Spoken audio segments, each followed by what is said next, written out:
뉴라이프 입문 과정이 어제 끝났죠.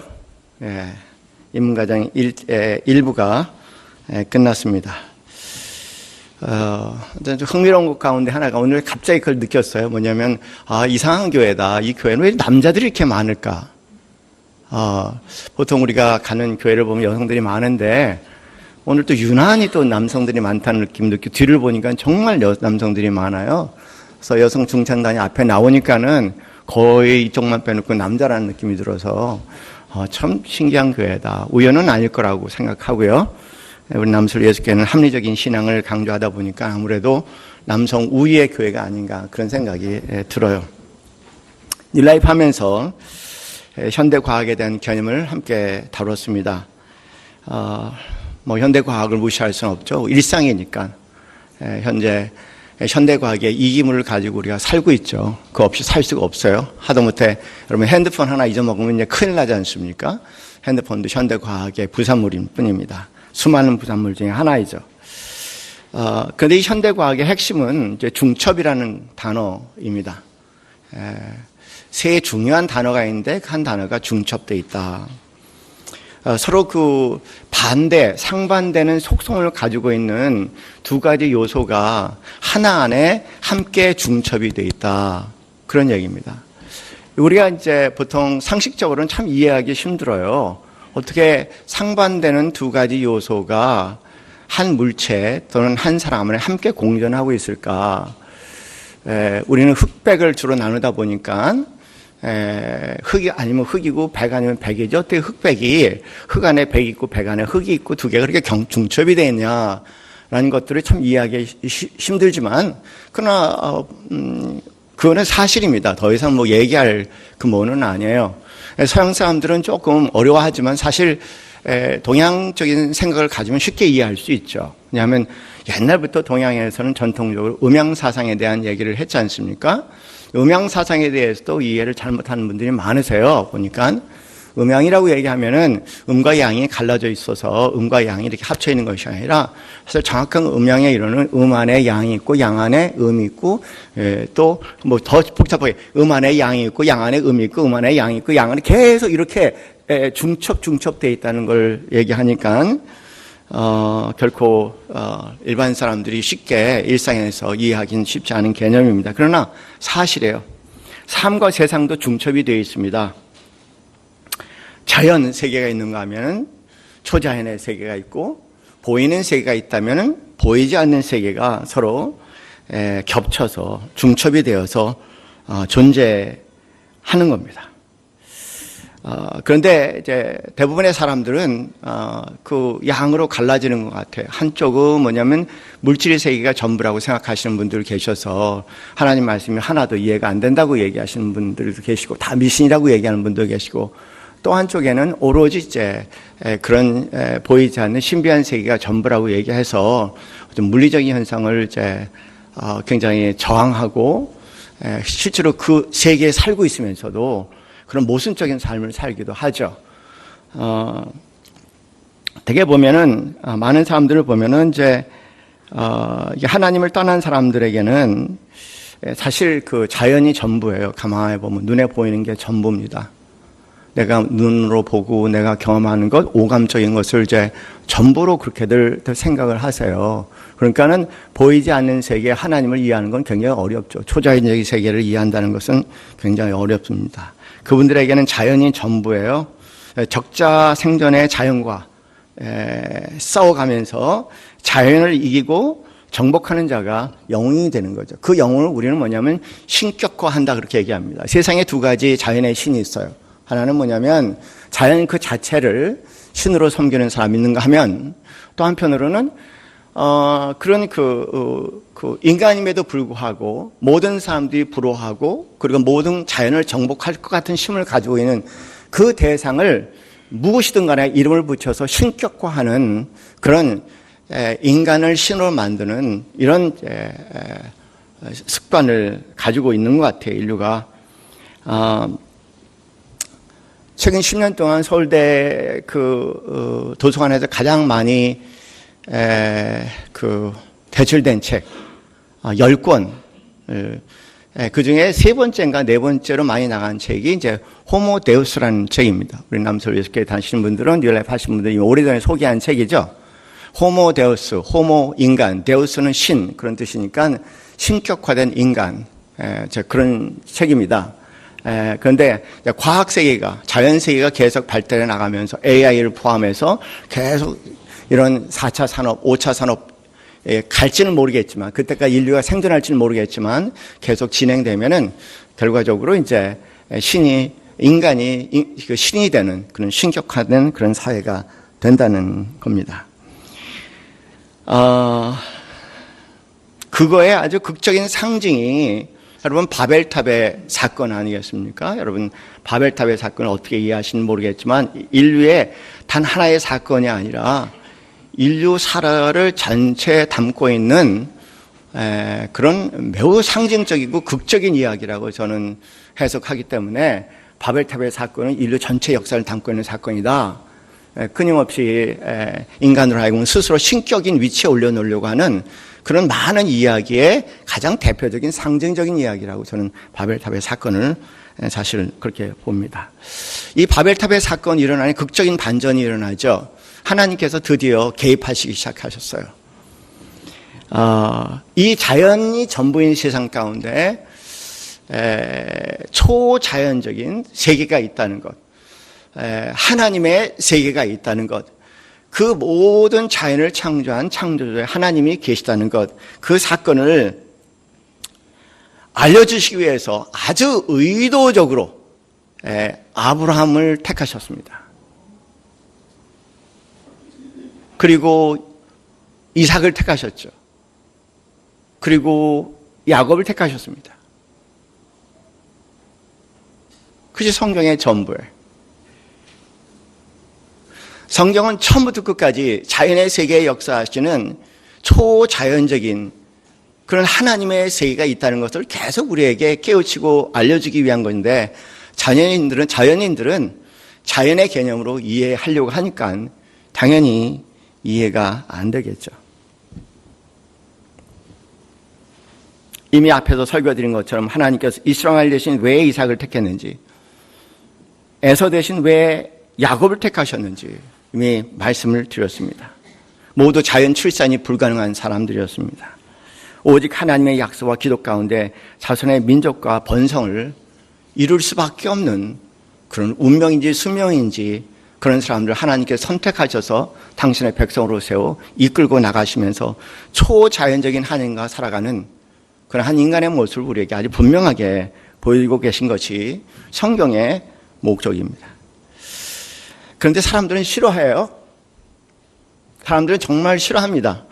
제가 제일 부담스러운 것은요, 세상에 대해 뭐든지 말할 수 있어. 뭐든지 말할 수 있는데 사람들한테 그냥 붙잡아 놓고 뭐 얘기나 하다가 뭐 하시는 분이에요? 그럼 제가 저 하나님을 믿는 사람입니다. 그렇게 얘기하면은 멈칫해요. 그런 다음에 목사입니다. 그러면 한 걸음 뒤로 물러서더라고요. 왜 그런 현상이 일어나는지 모르겠지만 제가 수없이 경험하는 거예요. 뭐 밥맛 없는 사람, 만나지 말아야 할 사람을 만난 것 같은 그런 이제 강한 인상을 주는 겁니다. 태그로부터 하나님을 믿는 사람들은 자연인은 싫어했어요. 왜 그런지 저는 심리학적으로 한번 연구하고 싶은 마음 중에 하나입니다.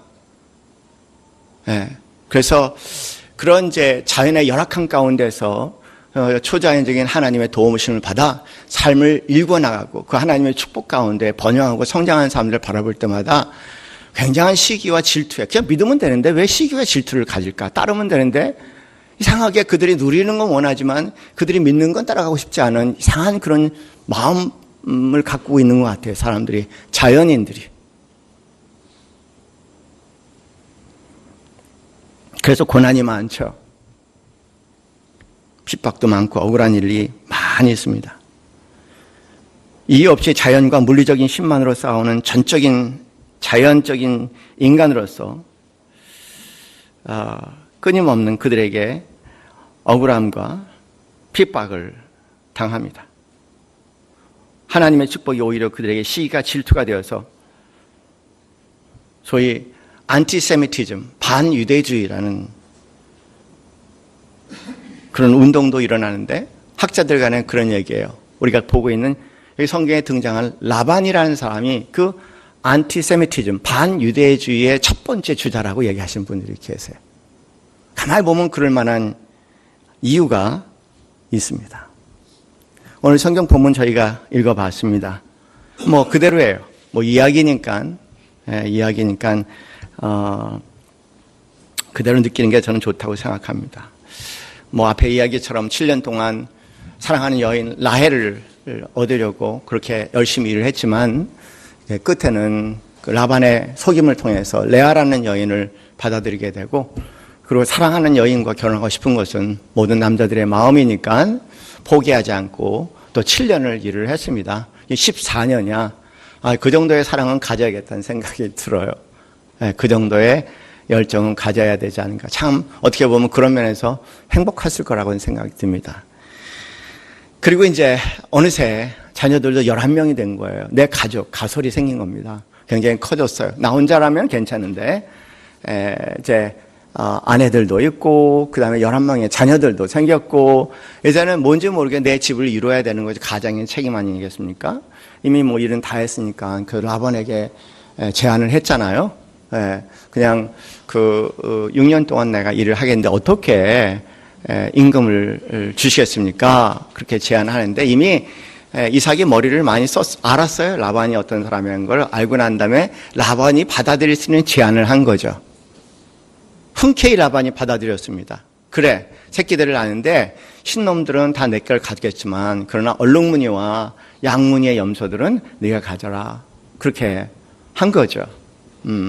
그런데 좀 신기한 일 중에 하나는 계속 양들이 그렇게 이제 얼룩무늬와 전무늬 외에 양들만 낳는 거예요. 그 꿈속에 봤습니다. 꿈속에 봤는데, 그런데 꿈속에, 그냥 하얀 양인데, 오히려 순놈들은 그렇게 점박이와 얼룩무늬가 뭐 왕성한지, 생명이 왕성한지, 그렇게 계속 그런 순놈만 교미를 하는 거야. 그러니까 안놈이 하얀 놈이든 안놈이 얼룩무늬든 결과적으로 시간이 지나면 낳는 것은 얼룩무늬 양과 염소와 그리고 이제 그 점박이란 말입니다. 그러니까 엄청나게 숫자가 부른 거예요.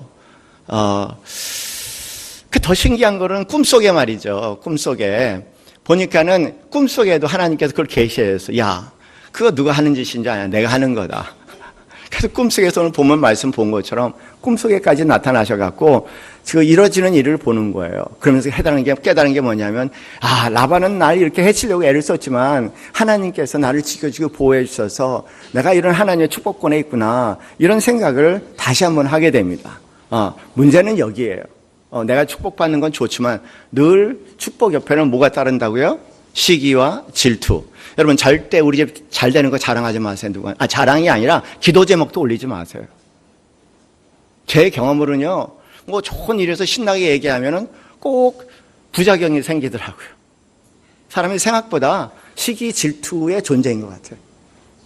남 잘 되는 거 보는 게 참 힘든가 봐, 인간이. 아니, 저도 그래요. 네, 저도 그렇습니다. 엄청난 싸우는데 그거에서 자유할 수는 없는 것 같아요.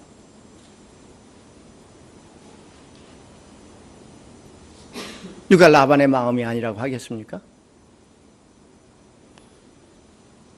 점점 잘 되니까요, 누가 달려들기 시작하면 아들들이 이제 걱정하기 시작. 아버지 마음과 아들 마음은 달라. 아들들 걱정하기 시작한 거예요.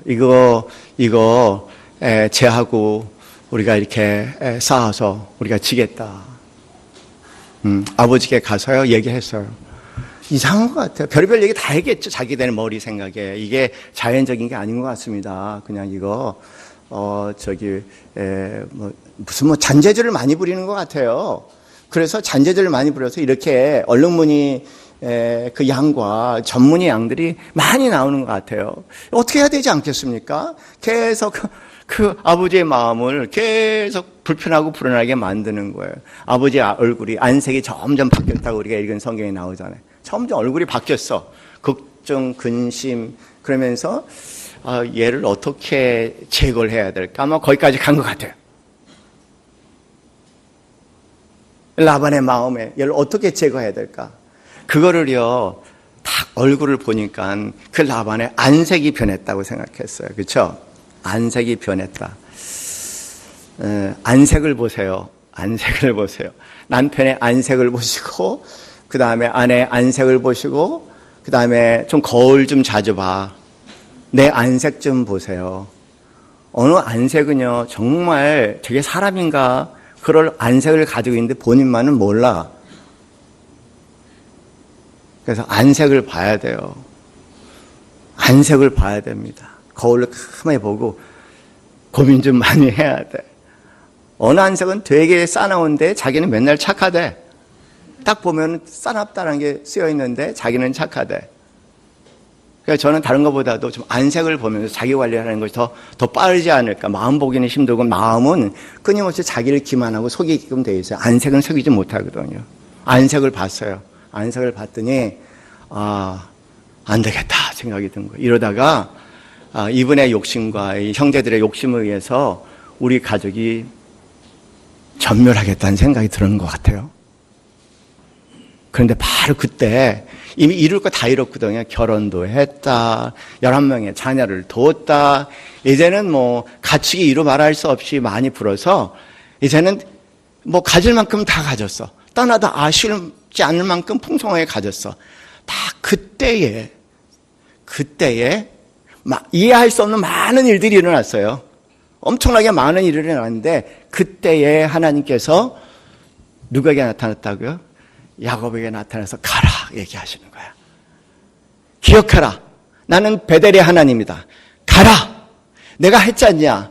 너를 그곳에 보내 영원히 거주하게 하는 것이 아니라 너로 하여금 축복을 줘서 네가 베델에 돌아와서 하나님 약속을 이루셨군요. 언약을 이루셨군요. 역시 하나님이시군요. 하나님께 영감 어린 예배와 찬양을 드리는 그 시간을 기억하라는 겁니다. 그래서 이제 맞아. 움직이는 거예요. 움직이려고 하는데 누가 같이 가줘야 돼? 아내가 같이 가줘야 돼요. 네. 아내가 같이 가줘야 돼. 아내들 얘기를 하죠. 아내들에게 여보, 당신도 봤잖아. 우리가 이 아버님을 위해서 이렇게 열심히 살았는데 당신들의 형제의 눈길에도 이 안색이 변했어. 뭔가 마음이 크게 변했어. 우리를 그대로 놔둘 것 같지가 않아. 한번 생각해봐요, 당신. 우리가 6년 동안 일을 하면서 임금을 이렇게 받기로 계약을 했는데, 10번이나 계속 바꿔서. 우리 너무 억울한 일 많이 경험했잖아, 여보? 그런 일 얘기한 거예요. 아내들도 다 동의해. 맞아요. 예.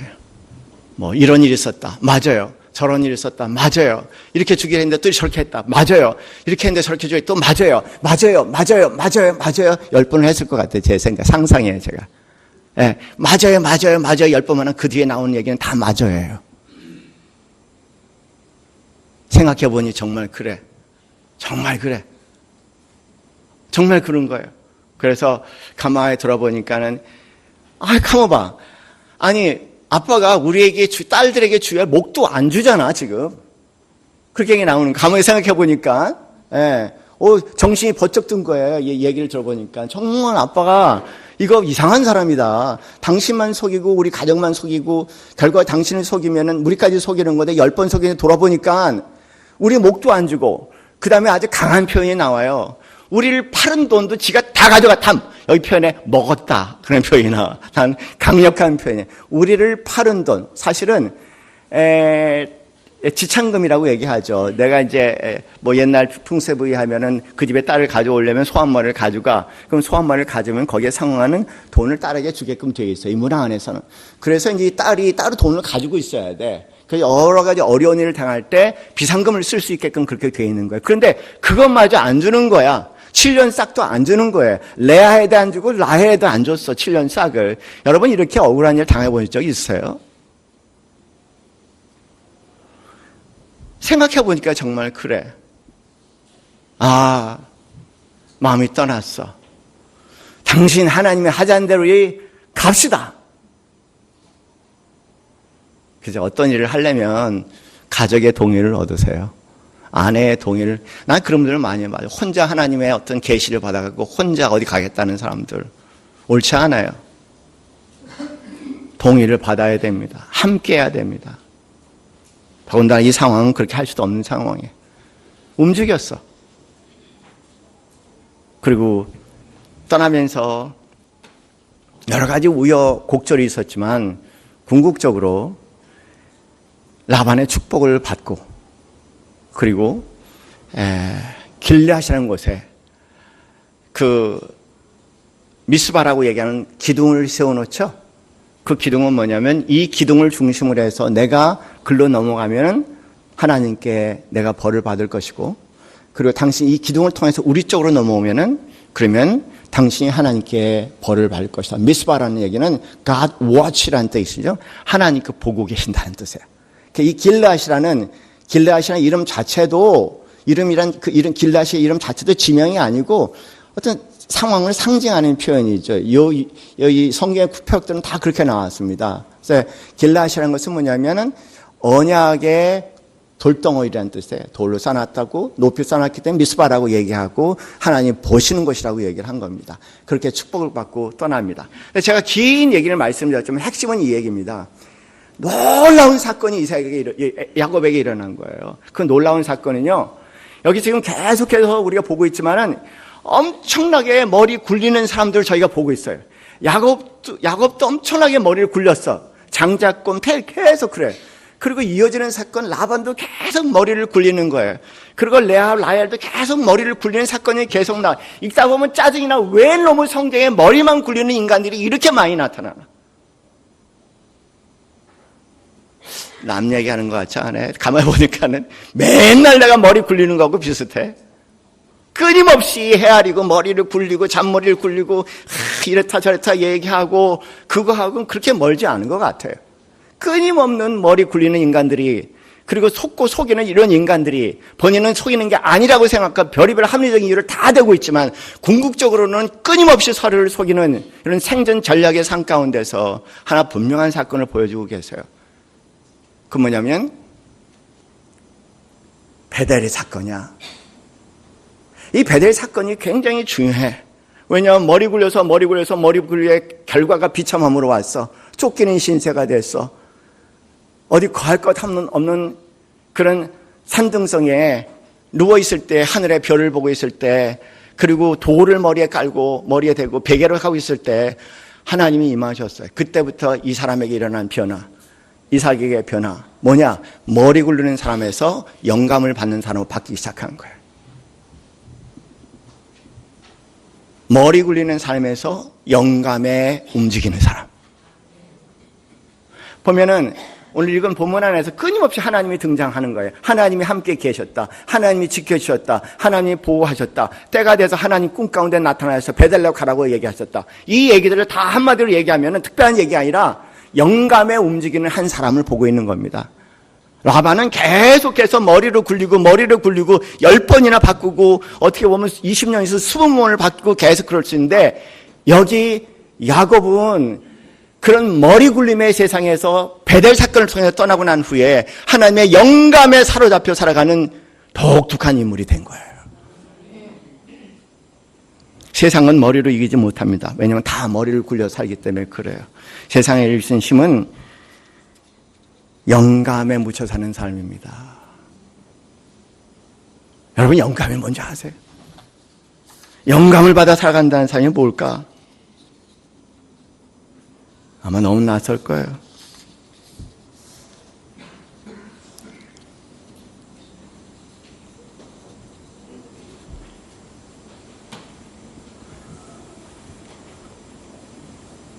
되게 우리는요 머리를 굴려서 사실일까 아닐까 여기에 집착해요.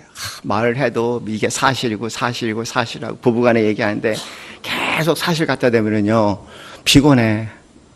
아니 사실하고 살아라. 원래 하나님의 사람은 사실 얘기하는 사람이 아니고 영감찬 얘기를 하시는 사람들, 영감 어린 말을 하는 사람들. 감동이죠. 영감은 항상 감동하고 연결해. 뭔가 말을 들어보면 영감찬 얘기야. 되게 자연적인 사람은 팩트, 사실. 촘촘한 그물처럼 아무것도 빠져나갈 수 없게 사실. 요만해.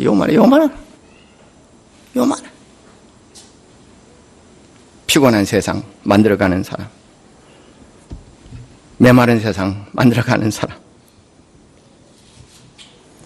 하나님의 사람들은 영감 찬 사람들입니다. 영감에 움직이는 사람들이에요. 뭔가 마음에 큰 감동이 있어요. 오늘 찬양을 하더라도 그래요. 찬양을 하더라도 이 영감 있지 않습니까? 찬양할 때 성령이 임하시고 감동이 임하면은 그냥 나는 남서울 예수교회 성도들이 감동 손을 들고 춤을 추면서 막 찬양할 수 있잖아요. 그죠? 영감에 사로잡히면 그게 여러분 삶에 복이 되지 않겠습니까? 영성이 뭡니까? 영성은 사실과 팩트가 아니라 뭔가 하나님의 영에 미쳐서 그 영감에 어려서 감동에 사실이 아닌 것도 사실 것으로 믿어져서 사실이 되게 하는 특별한 사람들이죠. 내 얘기할 때 또 영감, 또 사실 얘기하는 사람 또 있을 거예요. 그래도 사실처럼 살아야지. 뭐가 사실이에요 도대체? 살아보셨잖아요. 뭐가 사실입니까? 사실과 관계없이 하나님의 사람들은 영감에 사로잡혀서 베델로부터 시작한 이 야곱의 삶을 끊임없이 영감에 묻혀서 움직이기 시작하는 거예요. 제가 우스운 얘기 하나 할게요. 여러분, 우리나라에 유명한 그 개그 웃기는 시리즈 있잖아요. 그죠? 그 시리즈 뭐가 있는지 아시죠? 그죠? 그 중에 이제 참새 시리즈가 우리 어렸을 때도 들었던 거예요. 몇 가만 읽어드릴게요. 포수 한 명이 있었다. 포수는 전깃줄에 있는 참새를 쏘려고 하자 참새가 네가 날 쏴? 네가 날 쏘면 내 다리에 장을 지지겠다. 내가 누구한테 그렇게 얘기했더니 왜 다리에 장을 지지? 그럼 참새가 다리밖에 없지 팔이 있어요? 손이 있어요? 우리 손가락에 그러니까 우리 생각 고정관념은 손가락에 장을 지지겠다. 그 얘기가 갑자기 다리에 장을 지지겠다니까 왜 다리에 장을 지지냐? 야, 이런 인간들하고 살아가는 게 얼마나 피곤해요. 그럼 참새가 다리밖에 없으니까 다리에 장을 지지 어디서 장을 지져요? 고정관념에 살아가는 사람 정말 피곤한 사람. 포수가 분노를 해서 참새 한 마리를 한 방에 쏴서 떨어뜨렸대요. 궁금한 거예요. 야, 이 참새가 왜 이렇게 용감했나? 그리고 배를 갈라 해부해 보니까 간땅이가 부었더라. 뭐 그런 얘기. 이제 이 참새 시리즈의 1탄이야. 근데 16탄까지 쭉 있더라고요. 보니까는.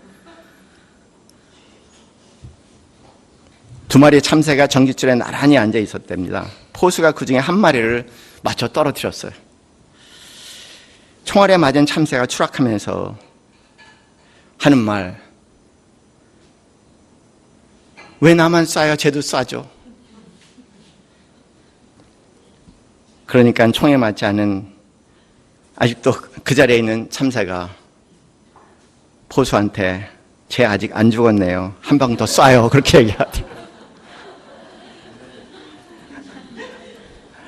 이게 순서로 보니까 5번째로 나온 거래. 근데 여러분에게 퀴즈를 낼게요. 참새가 날아가다가 포수의 머리 위에 똥을 쌌대요. 아, 이거 퀴즈 아니다. 또 계속 10번째 나온 겁니다. 화가 난 포수가 물었습니다. 야, 너 팬티도 안 입냐? 그랬더니 새가 너는 팬티 입고 똥 싸냐? 그렇게 얘기하더라. 나는 이런 사람들을 영감 어린 사람이라고 생각해요. 이런 고정관념, 팩트 고정관념에 사로잡힌 사람들을 상상할 수 없는 얘기들이에요. 정말 피곤해. 사실 팩트만 얘기하는 성경학자, 사실 팩트만 얘기하는 교회 중직자, 아무것도 할 수 없이 피곤한 사람들. 그래서 숙제 하나 내고 퀴즈, 진짜 퀴즈입니다. 10마리의 새가 나뭇가지에 이렇게 앉았대요. 포수가 총을 쏴서 한 마리를 떨어뜨렸습니다. 몇 마리 남았습니까?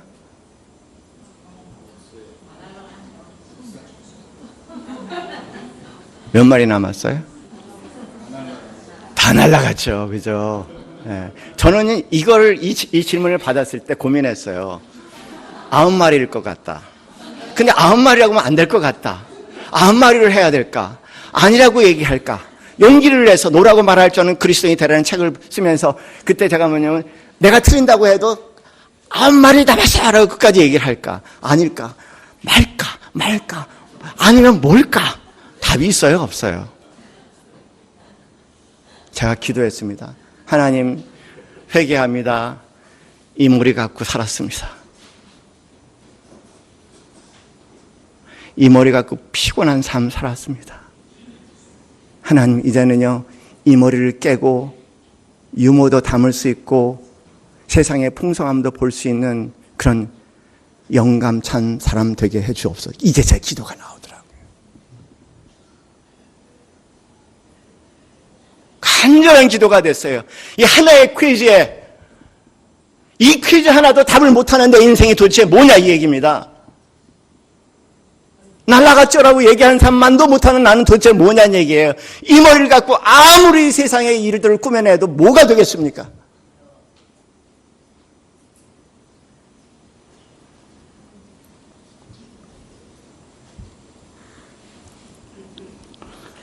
머리에는 한계가 있어요. 머리는 기껏 내가 학습하고 배운 고정관념의 틀 안에서 벗어날 수가 없습니다. 그래서 그 안에 있는 것은 답이 될지 모르겠지만 인생 살다 보면 그 바깥에 있는 많은 것들에 대한 답을 할 수가 없어요. 답이 없어요. 열심히 살아도 답이 없어요. 똑같은 것의 반복이고 똑같은 고통이에요. 안 되겠습니다, 하나님. 안 되겠습니다. 깨주세요. 좀 다 좀 부셔주세요. 좀 깨주세요. 날 한없이 작게 만들으시고 당신이 우주보다 큰 존재가 되어서 정말 겸손하게 당신을 바라보며 사실을 따지 않고 영감을 받으며 살아갈 수 있는 새로운 인생 살게 해주세요.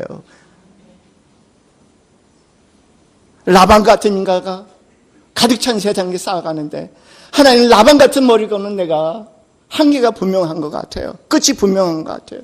아니에요.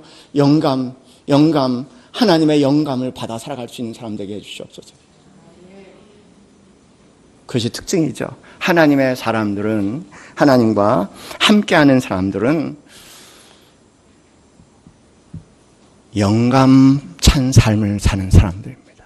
뭐냐면 성령님이 역사하시면 고정관념을 깨고 베드로가 고정관념에서 이거는 불경입니다 그렇게 얘기했을 때 성령님이 임하셔서 영감을 보여주셨을 때, 영감찬 사건을 보여줬을 때 이게 하나님 뜻이었다고 얘기했잖아요. 그 은혜를 사모하시는 성도님들 되시기 바랍니다. 영감찬 말을 나눌 수 있는 남편, 아내, 부모, 자녀, 목사, 성도.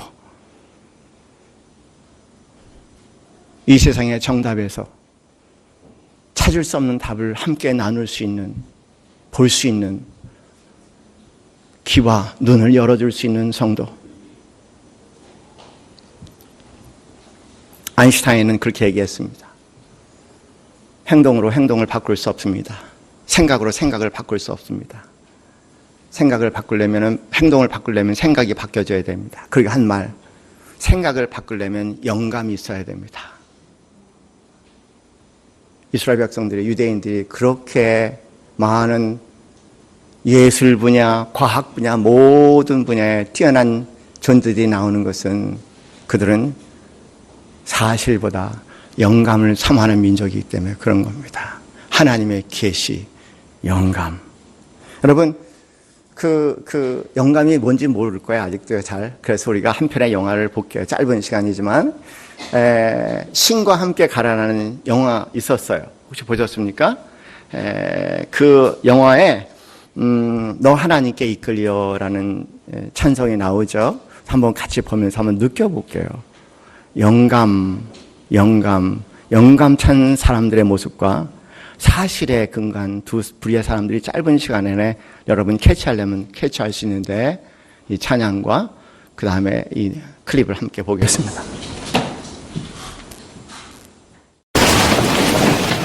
Und nun wollen wir das Lob des Herrn singen und gemeinsam das Lied Nummer 257 anschlagen. 296, Herr Pfarrer.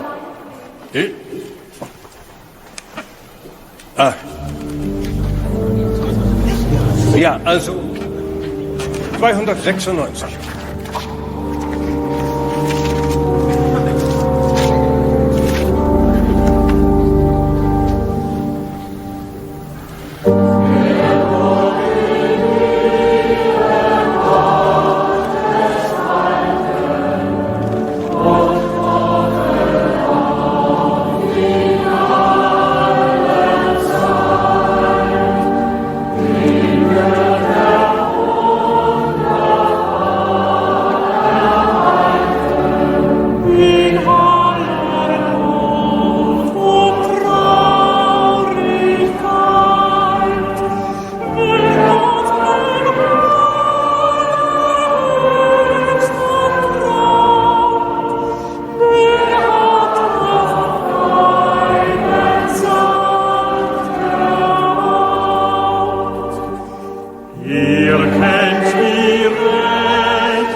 어차피 사는 세상, 하나님의 영광 가운데 사시겠습니까? 지긋지긋하고 피곤한 팩트에 묻혀 사시겠습니까? 현실이라는 눈 안에 갇혀 사시겠습니까? 영감이 주는 꿈을 바라보며 그 세계로 나가시겠습니까? 우리 함께 찬송합시다. 312장. 너 하나님께 이끌려. 하나님,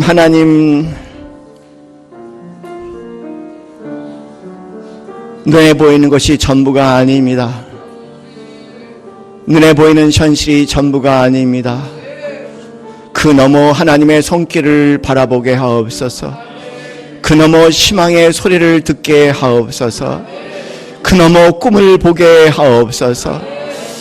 주여,